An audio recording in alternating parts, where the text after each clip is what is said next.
Welcome to Careers Under Construction. I'm Justice Peterson. On this episode, we speak to Chris Hewitt, President and Partner at SMS Engineering. Chris's rise was fast. He went from new hire to partner in just 1 year, and today he helps lead a 100-plus person firm. We dive into his battle with imposter syndrome, why SMS has stayed proudly independent, and the unexpected world of forensic engineering. From hog barn fires to major infrastructure failures to testifying in court. Please enjoy Chris Hewitt.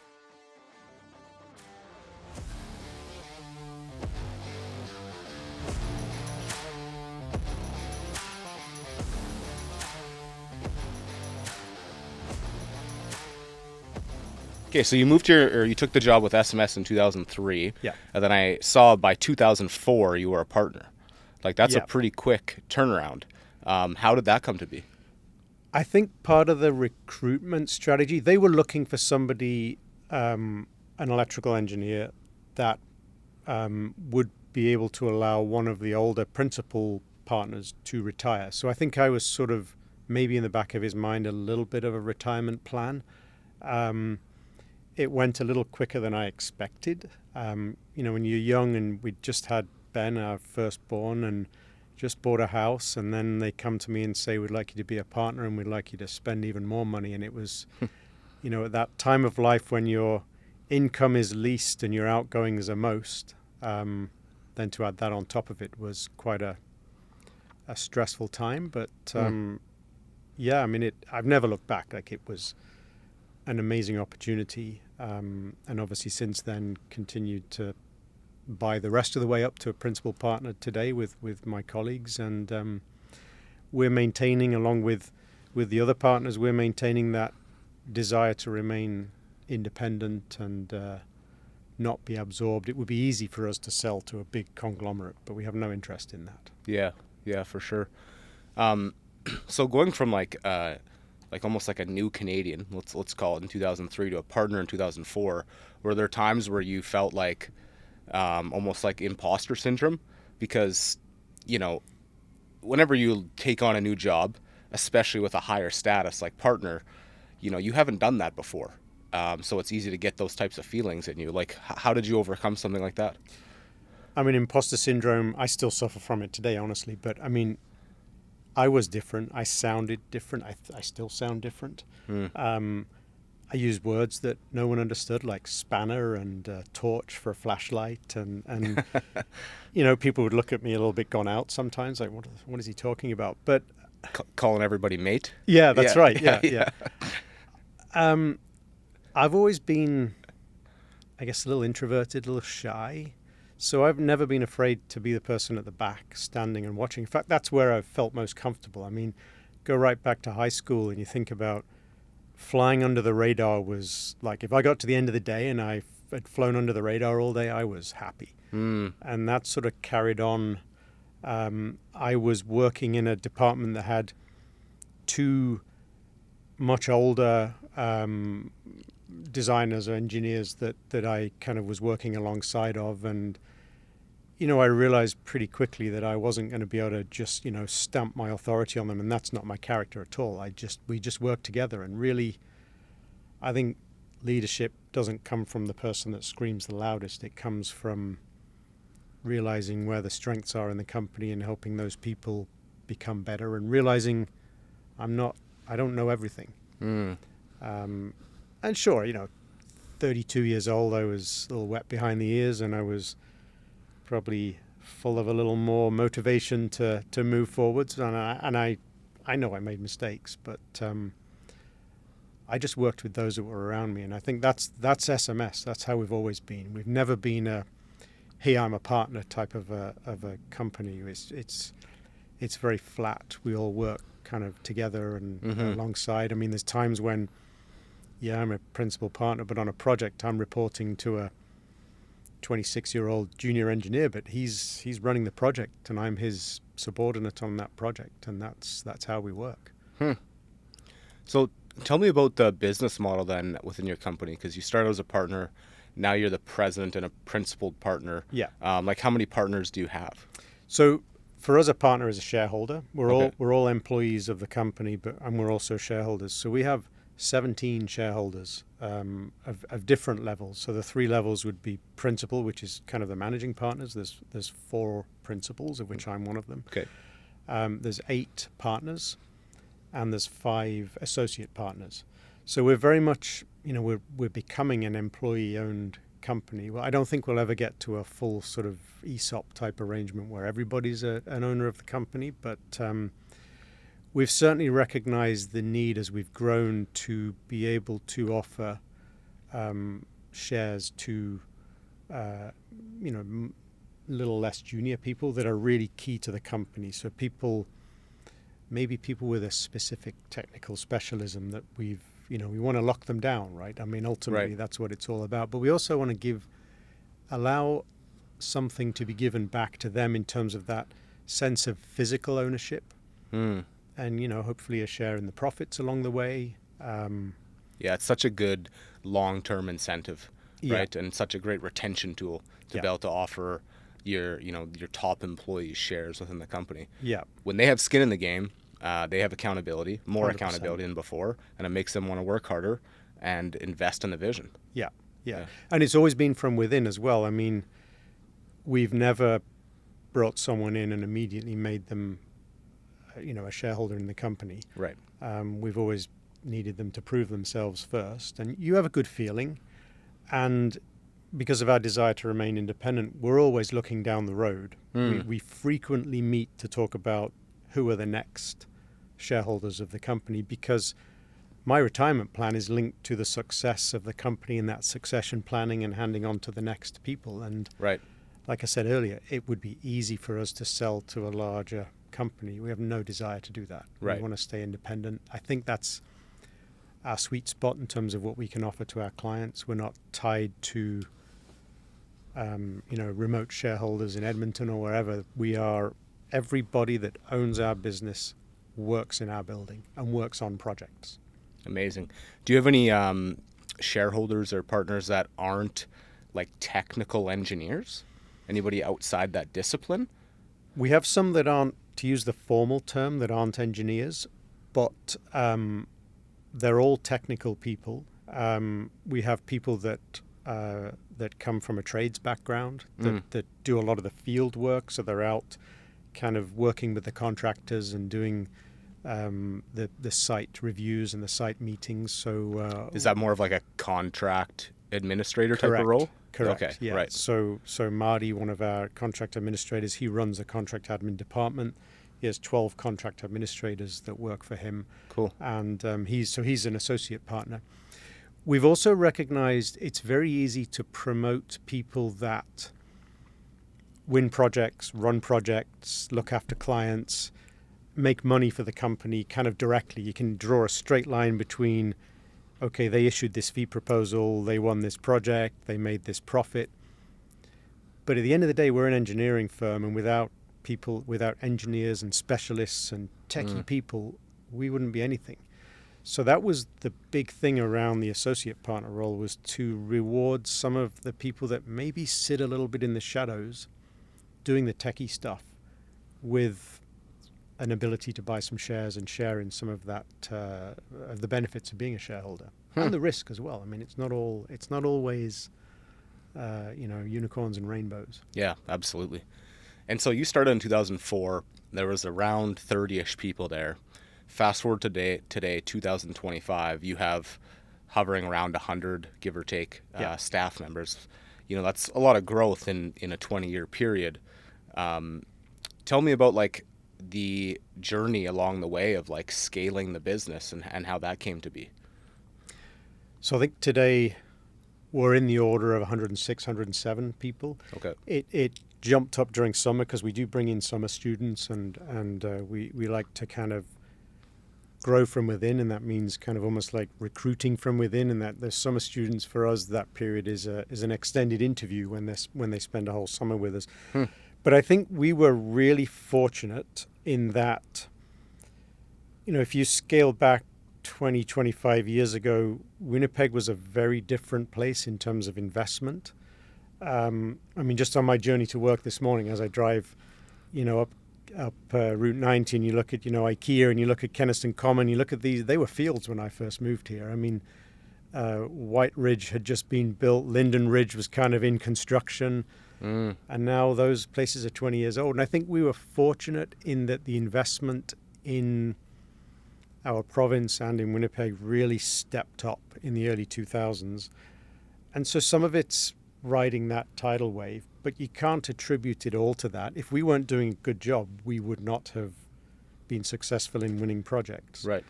And I think we've always grown kind of by like slowly, carefully. We're engineers, so we're kind of careful, we're prudent. We've recruited for senior positions occasionally, but we've found growing from within, bringing people in at the for graduates from university and training them and working with them is the most successful thing. But I think you guys are kind of like the Winnipeg Jets. You have more of a draft and develop strategy. Yeah. Where you'll occasionally sign a big name free agent. Yeah. But more so draft and develop. That's an analogy I hadn't thought of before. I do often think of branding as sports teams, but I'd never thought of it in terms of the draft. But that's exactly right. I mean, we've got eyes on people. Some of our up and coming, very young, very junior people have been with us 2 or 3 years, spent 2 or 3 summers with us. You can see their career paths starting to develop. Amazing. So that's how we've grown. Since the 4 of us became principal partners in 2012, sort of through to 2020, I mean, the growth there was huge again, right? So between when I became a partner in 2004 till 2010, 11, 12, we doubled in size. And then we would have almost doubled in size again between 2012 and now. Wow.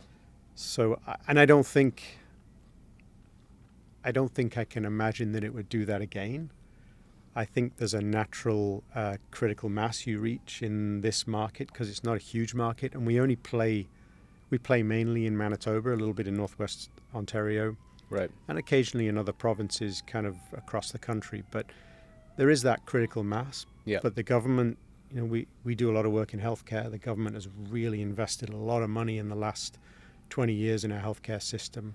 Yeah, I want to talk about that because engineering is a bit of a commoditized market, right? So meaning, there's rival firms that offer very, if not the exact same types of services. So SMS seems like they have a lot of different disciplines that they touch on though. You've gotten into healthcare, you've gotten into forensic, electrical engineering. Tell me about when that started, because I think when you started there, they didn't offer many of those services. And for your team to grow, for you guys to let's call it feed the machine, to generate the revenue in order to bring your overhead up and staff that many people, you must be doing something different. I think we've always been known as a healthcare company. Okay. And I think if you were to sort of canvass opinion on what is SMS, people would say healthcare. And I think one of the things we did 15 years or so ago was to try to kind of branch out from just being reliant or being heavily reliant on healthcare. So our first project in 1965 was the Children's Hospital. That's project number 1 when we go back to our project lists at Health Science Centre. And we've carried on doing work at Health Science Centre. We still do work there today. We've done hundreds and hundreds and hundreds of projects there with them. But I think what we've done, I think engineering and engineering consultants are sometimes seen as a bit of a necessary evil. It's like, oh, I need a building permit. I need engineering drawings. Oh, let's just get that over and done with. And we're in the way of that desire to get the new building. And I think we were clear that was the way our market was going. We were all chasing the same projects. A lot of them were fee-based, not necessarily quality-based. And we could just see that we were all going to chase each other to the bottom of the barrel. So we recognize doing healthcare and doing complicated projects, there's elements of work we do that are really complicated, and you need specialists. But our jobs require us to be jacks of all trades as well. So we kind of came up with this philosophy of, well, we need jacks of all trades, but we need some masters of a few trades as well. So we started to identify what are those complicated things that we get involved in on all projects, like power systems, like bringing, all the electrical power into a hospital, for example, data centers, fire protection, the really complicated infection control systems that HVAC designers have to work with, architectural lighting, which is, lighting makes such a difference to space. I mean, we look around this space and the lighting is such a dominant part of it, right? And that's something else that we recognize. So we started to identify these subject matter experts, for want of a better word, and we made it their jobs to learn and become specialists in those fields. And that, I think, started to set us apart. It started to make us seem different, to be able to talk with a little bit more authority about something. And we also started to look for fields as well. So we've been doing forensic engineering for 20 years. My first investigation as a forensic engineer was in 2004 on a little John Deere tractor that caught fire in somebody's garage. But now we do, multi-million-dollar equipment failure analysis. And we identified that probably 5 or 6 years ago as something where there is huge growth opportunity and a direct linkage to what it is that we do in the core business in terms of designing buildings. So we have knowledge of how buildings are built, how they're designed, building codes and standards. So that's one angle into forensic engineering. And then we have people with a great know-how that understand how things fail and are able to think about and create the maps and understand the root cause analysis for how something failed. And we started to put that together. And this year we launched SMS Forensic Engineering, and we actually recruited a full-time fire investigator who's also an electrical engineer. Wow. And I got my fire investigation qualification, and that's been a huge growth for us. But now that feeds back, because out of those investigations, when there's been a catastrophe and there's a building that's burned down or flooded, comes projects that need our involvement. How are we going to get power back on? How are we going to restore heating to the building? It's minus 40 outside. So it feeds itself. Right, it's like a foot in the door already. Yeah. And then the other thing it does is it feeds back into how do we make buildings better? So what can we learn from somebody else's unfortunate tragedy? And how can we make a building better to reduce the chance of that happening again? That's interesting. I want to come back to that, but since you touched on the forensic investigations aspect, do you have any cool stories? Like, do you have a cool story that you can share with us on that? Like you mentioned, your first one was a John Deere tractor that started a garage fire. Anything maybe at a larger scale that you can share with us? I think when I think about forensic engineering, I can't not mention hog barns. So there was a period of time when there was a lot of hog barn fires, and unfortunately, thousands of hogs dying as a consequence. And I've been to many a hog barn fire where the smell is like nothing you can imagine. 3 days of doing a fire investigation in the middle of summer, and you can imagine the oh wow the smell. And the hogs are still there, right? And they're all corpses by this point. Yeah. So you're looking for the tiniest little detail. You're on your hands and knees. It's a job where you can roll up your sleeves literally and get your hands dirty. You get to take things to pieces. You get to figure out how things fail. I've done vehicle accidents, piecing together how a semi-tractor crashed on the Trans-Canada, and as a result of that, had to go to court and testify and explain to others how the company that made the truck was at fault with their design. And so that was really interesting. Oh, wow. And then, huge critical infrastructure failures with utilities across the country, and it can be things as simple as a little pipe burst or a sprinkler head rupture or a freezing pipe. I mean, forensic engineering isn't just electrical, it brings in mechanical. Yep. We've been involved in fatalities where we've had to be part of inquests. There was an unfortunate situation where some firefighters died in St. Boniface probably 15 or 20 years ago, and we were involved in eliminating smoking as a potential, or eliminating electrical, as a potential cause of the actual fire, so that the hypotheses that remained would more than likely have been the cause of the fire. Wow. That's cool, because when you think of, like, when I think of forensic sciences, I think of, like, crime scene investigators, something like that. But I never really thought about it from the perspective of, like, a forensic engineer who is also like an expert witness in court. Yeah. Everything we do has the potential to finish up in court. So everything we do has to be clearly thought through, has to be technically reviewed by colleagues. It has to remain our independent opinion. I remind clients when we're doing this sort of work, we get paid no matter the outcome. So we have to be independent. We can't be swayed by lawyers or by insurance companies. Sometimes millions and millions of dollars are at stake. So we need to be independent. But the process is always the same. And it's so neat to be able to do something that isn't just preparing drawings, which is our core business, to be able to go out. And, especially for me, because in my role, I do less and less engineering. I tend to spend more time in meetings. Right. And to be able to go out and spend time taking things to pieces. Yeah, that's is really so cool. neat. And, what better way to add a piece to your business than something you really enjoy doing, Yeah, right? exactly. Yeah. Yeah, I always say it's kind of my hobby. I get paid to do my hobby, which is really neat. Well, that's great, man. I mean, listen, you're 20 years, 25 years into the business now, and you're still finding new ways to enjoy your career. Yeah. Like, what better way to do it? Yeah, that's right. Actually, I think this year's my 30th year. I graduated university in 1995. I look back and it's just flown by. That's amazing. Yeah. So I want to tie that into the original question, because you mentioned earlier on, you guys added architectural lighting, power systems, data centers, this forensic engineering now.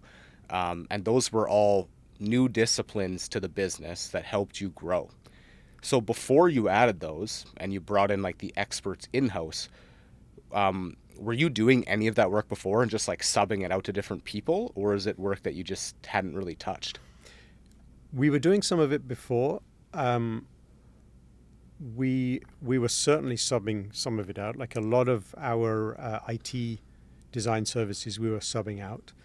And we would look at the end of the year and we'd look at how much money we'd spent on sub-consultants and kind of scratch our heads and go, why are we doing this? Right. So there we trained from within, and one of my partner colleagues, Colin, basically went back to school for 2 years, and he got a RCDD designation that is extremely rare, very difficult to get. There's only a couple of people in Winnipeg that have it. And that allows us to be able to design, data cable, structured cabling systems for buildings, lay out computer rooms and data centers and things like that. So we were doing some of the work.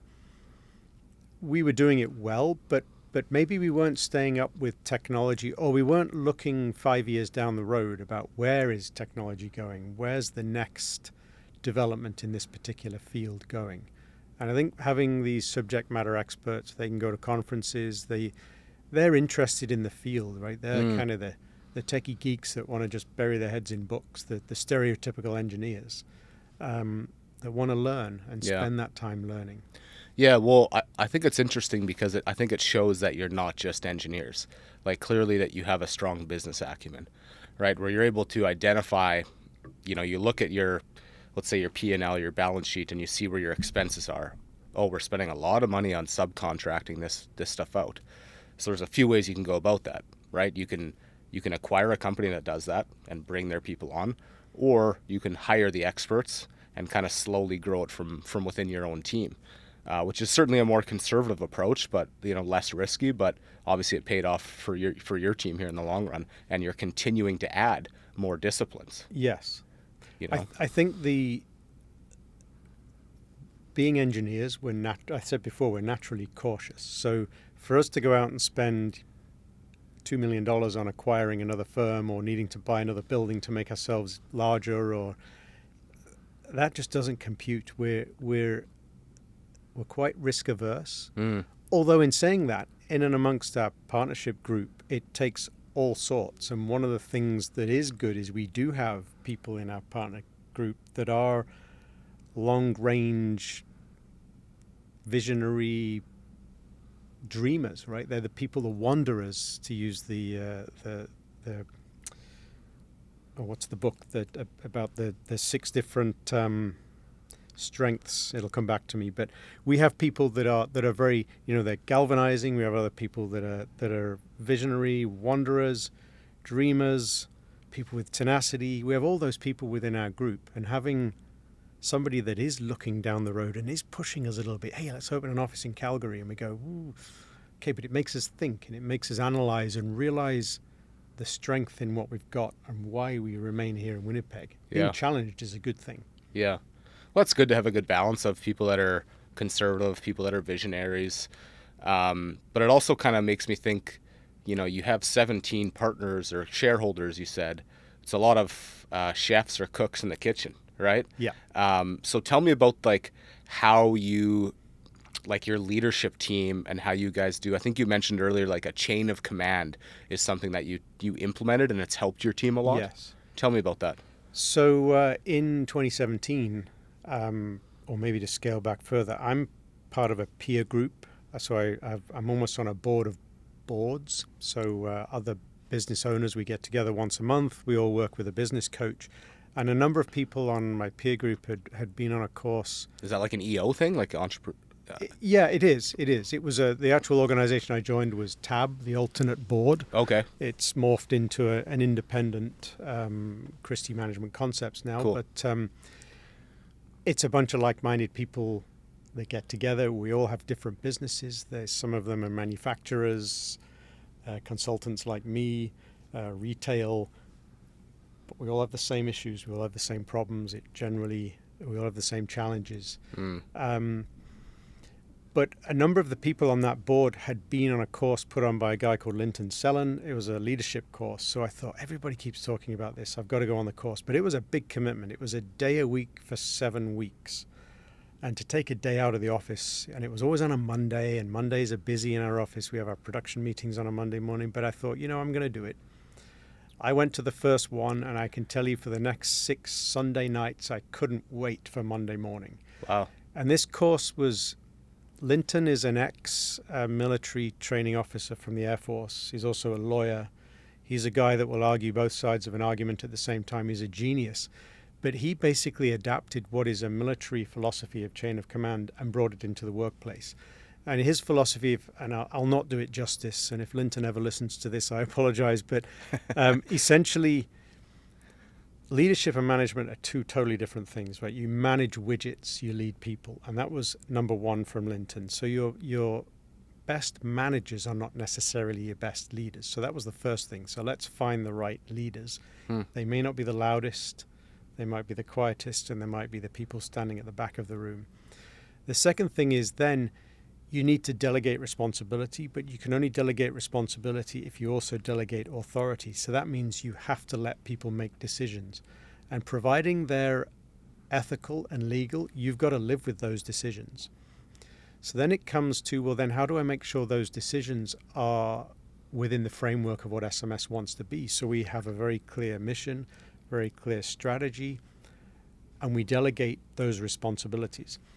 And since then, we've had all our leadership go on this course, and we all recognize we need to stay out of each other's lanes. I mean, there are times we discuss things. We meet as a partnership each month. We meet as a principal partnership group every 2 weeks, and we do talk and we do align, and sometimes decisions do need discussion. Clearly, we're not making arbitrary decisions, but delegating some of those responsibilities and giving a framework that it works in made us so much more efficient, get things done, grow the company, expand areas, work on problems, directly be able to resolve an issue instead of needing to go through 5 or 6 other people. And with 17 shareholders, if you ask 17 people for their opinion, you're going to get 17 answers, and you're just going to spin around and not being able to make a decision. Right.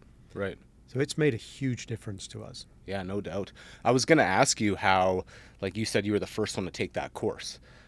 Going back and pitching chain of command, as somebody who's probably at the top already, it must be a tough sell, but you got the rest of them into that program or influenced them to do that, and they saw it organically from there themselves. Yeah, and it was during a time when we were in that sort of team building phase. You have the storming, forming, norming, and performing phase of teams, right? And we were probably in the the storming phase moving towards the norming phase, right? We're all trying to find our feet. Yeah. We had been principals for a while, but we'd had a period of transition where we were principal partners with the old principal partners, and so we all kind of ran the company together.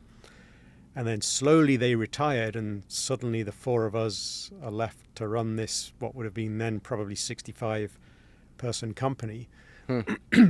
But for me personally, working with my peer group and my business coach kind of gave me that. It helped align on where we thought as a group, peer group, where our company could go. And our partnership is actually very close. Do we agree on everything? 100% not. And there's times when I know I frustrate them, and sometimes they frustrate me too. But we've all got, if you look down the road, all our maps lead to the same thing, which is do the best job for our clients, make the very best culture we possibly can for our staff, and be independent and succeed by a plan that sells to future staff. That's amazing. I love that. One other thing I noticed about SMS, specifically comparatively to other engineering firms, is engineering firms are typically a little bit more, like I would say, quiet. They operate very quietly. However, I've noticed in the last little while, SMS isn't quiet. Like, I've seen SMS all over billboards, the documentary, at the Jets Arena, sponsorships, advertising there. So tell me, like, when did you guys kind of flip the script on putting your company out there? And have you seen a pretty decent ROI on that? So there's so much to talk about here. In 2004, I can remember trying to make a website and going to the current principal partners at that time. Our website looked like a Word document, and saying, hey, I think we need a website. We're starting to work on projects with out-of-town architects, and they need to see us for what we are. And they say, nope, we don't need a website. Scroll forward a few more years, and branding for us was about a logo in the corner of a letterhead. That was it.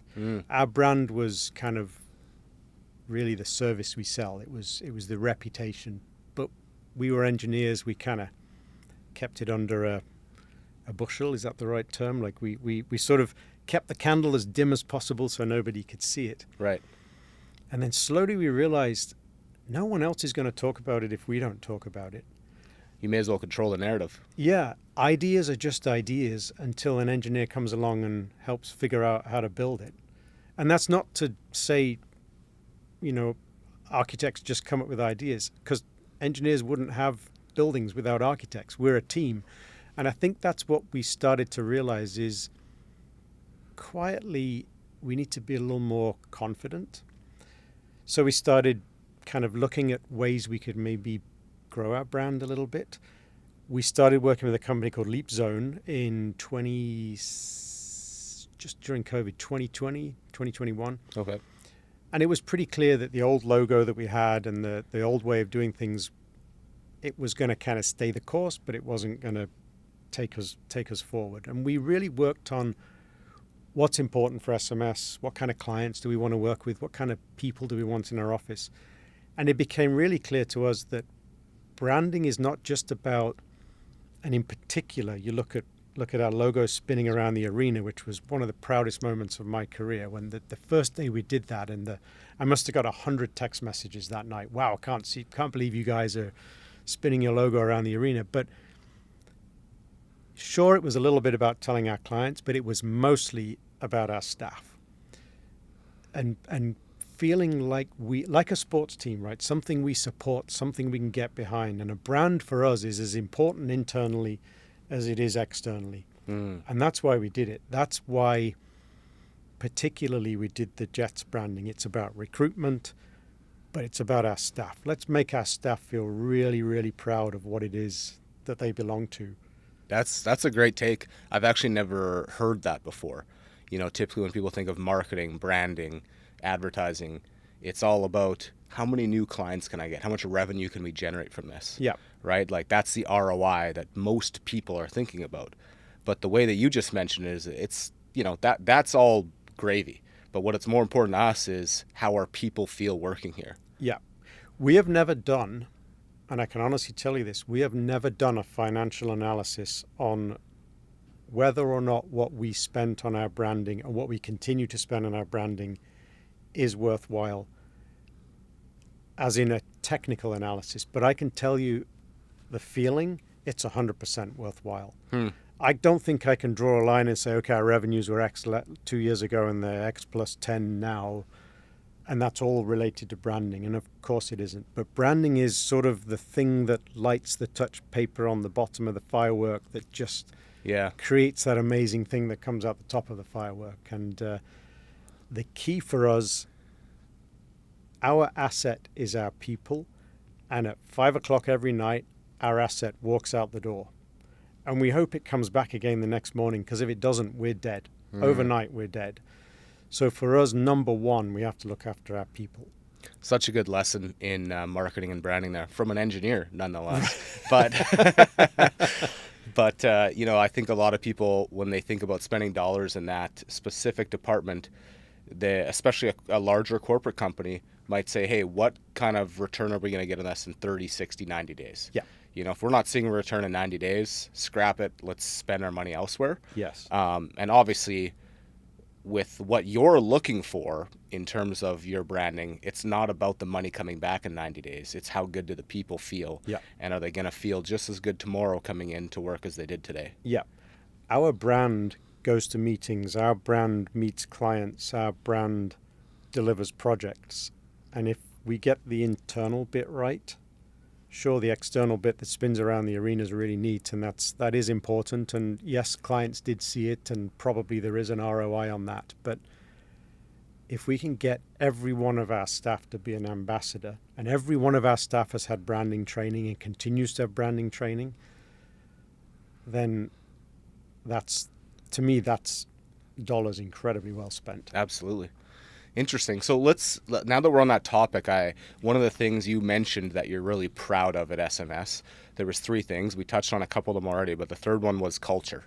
You said one of the things you're most proud of is just the company culture that you've developed over the 20 years that you've been there. Tell me about the company culture to you, because obviously culture is a bit more than, pizza on Fridays and ping pong tables, right? Yes. What have you done at SMS, and what do you see there? Culture starts with brand, as we just talked about. I mean, without the brand, without something to be proud of, then it's difficult to create the culture. Mm-hmm. We always say in our office, people come for the projects, but they stay for the people. And when we made that documentary, I mean, it just locked and loaded it for me. When I just heard 6 people independently say, it's the people, it's the people, it's the people. I mean, to me, the culture is the people that we have in our office. And I think we've got that right. It's about the clients we work with, but it's about the people that we recruit and the people that are within our company. And we work incredibly hard. I can tell you, in the waking moments of the day, I am never not thinking about culture. It's so important to me. I want people to come to work. They spend a lot of time at work. We intrude on their personal lives all the time because we're so deadline orientated in construction. So it's a lot of late nights. I don't think clients realize what it takes to get drawings finished by a deadline. And because we're engineers and we're often a subconsultant, we're often at the mercy of a deadline that somebody else has agreed to that we haven't influenced. So we just have to roll with the punches. So finding the right people that can live in that type of an environment is really important for culture. But it's little things. It's walking in the office in the morning and saying hi to people and saying, hey, how'd your kid get on that hockey game the other day? And just, it is amazing what those things mean to people. And realizing that the slightest little thing like that makes such a difference. I said earlier, we live and we work in our building. Mm-hmm. We're at the coalface in the office. So for us, we live that culture as well as our staff. And we literally, our goal is to make it the best place possible to work at. And that's not the best place in Winnipeg. We want it to be the best place in the world to work at. Now that's a shot to the moon. We'll never get there. But that's our aim all the time. Are we successful? Hell no, of course not. but we're trying every single day to make it the best possible place to work. Yeah, that's important. Seeing leaders doing their best to make people want to come back, that's really all you can ask for, right? Yeah, exactly. And that's all we can do is our best. But if you focus on it, if you think about it constantly, and if you bring words like kindness into the conversation, which we were talking before this podcast, and kindness is a word that is hard to hear in the construction industry, where people throw the F-bomb at one another routinely in meetings. Yeah. But kindness is what gets the best out of people. Mm-hmm. Yelling and screaming does not get the best out of people. Yeah. That's old school. Oh, absolutely. Absolutely.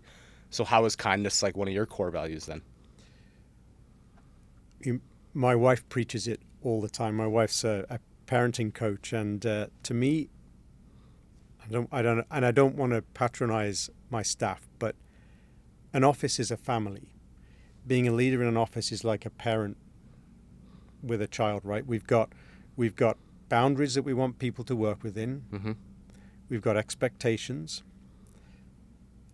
But at the same time, parents inherently should be kind to their children. And spinning that now into an office,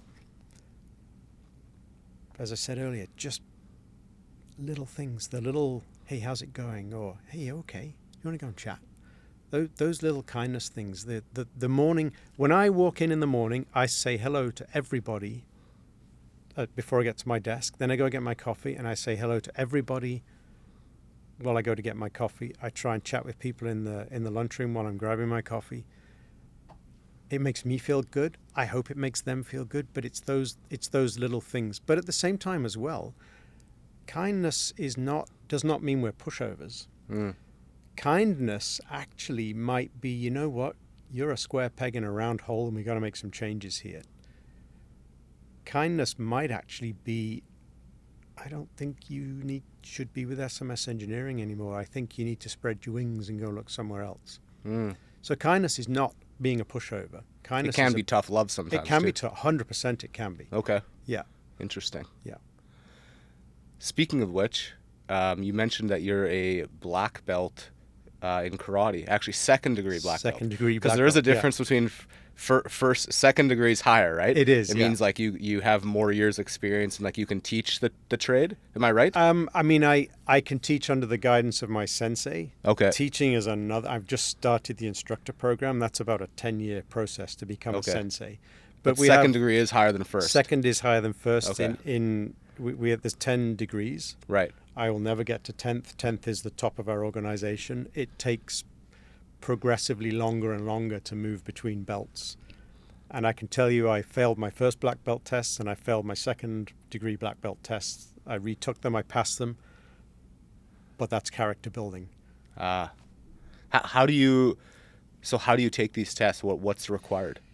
So, you do a lot of training. You wait until your sensei says, yes, you're ready. You get the tap on the shoulder. And the test isn't just the actual session you go to test. The test it's a journey culminating in that. Mm. When you go for the test, you're representing your dojo, you're representing your sensei, because their reputation is at stake. But the test involves demonstrating your knowledge.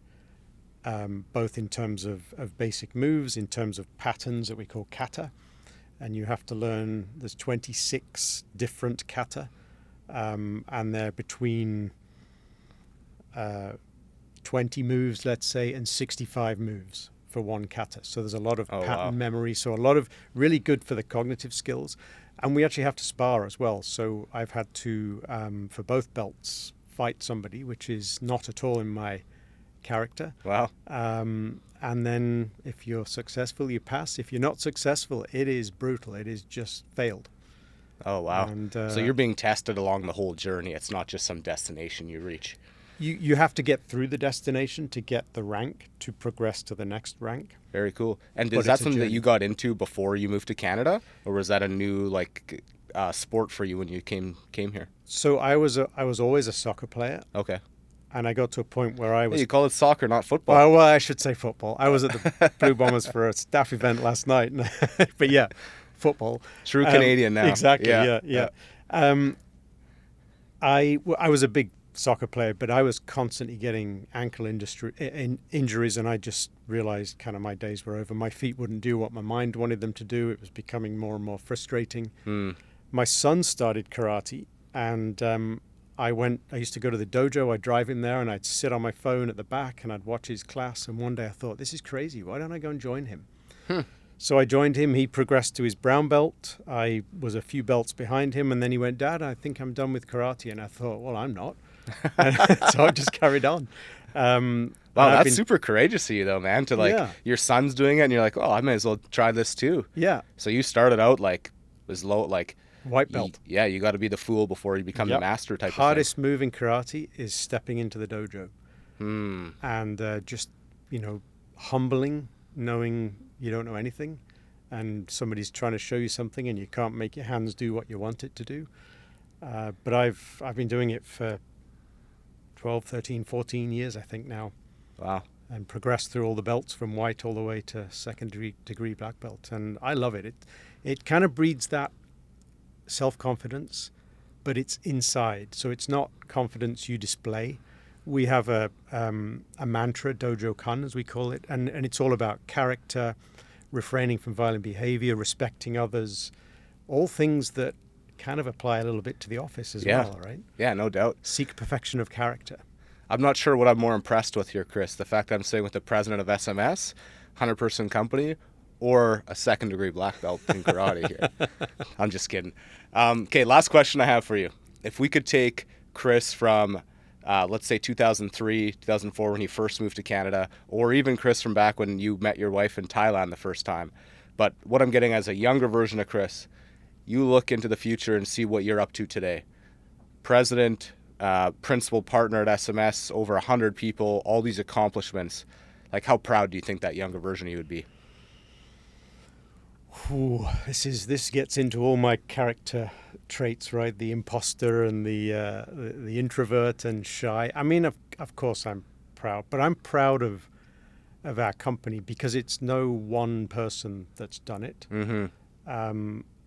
Last night I was standing up talking to the company and all the significant others of the company. We had a big party, and again, it goes back to people. I'm just so proud to be part of something so much bigger than any one person in our company.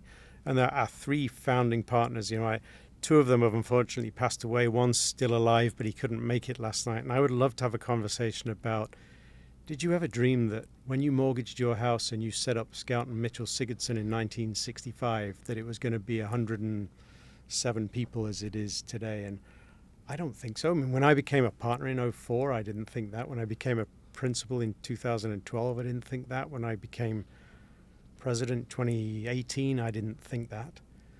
It's just, of course it's planned. I mean, we meet strategically, we have goals, we have visions, but we're so cautious, It's kind of blossomed into something you never thought would happen. Yeah, right? Absolutely it has. Yeah. And some days are scary because you think, I'm just little old me. I feel 16 inside still. Like, why are you asking me that? Just, how has this become this with the work that we've done? But it's just because we've somehow, as a company, been able to connect all these people together and made it's the true definition of a team is stronger than the sum of its parts. And that's really what it is. It's because we've found the right people, put them together in the right combinations, found the right projects, found the right clients to work together. That's amazing, man.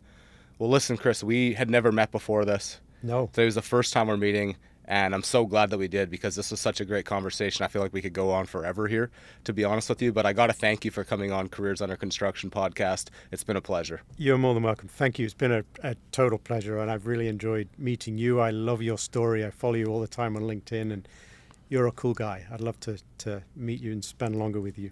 Awesome, man. Thanks so much. Thank you. Another episode. Peace.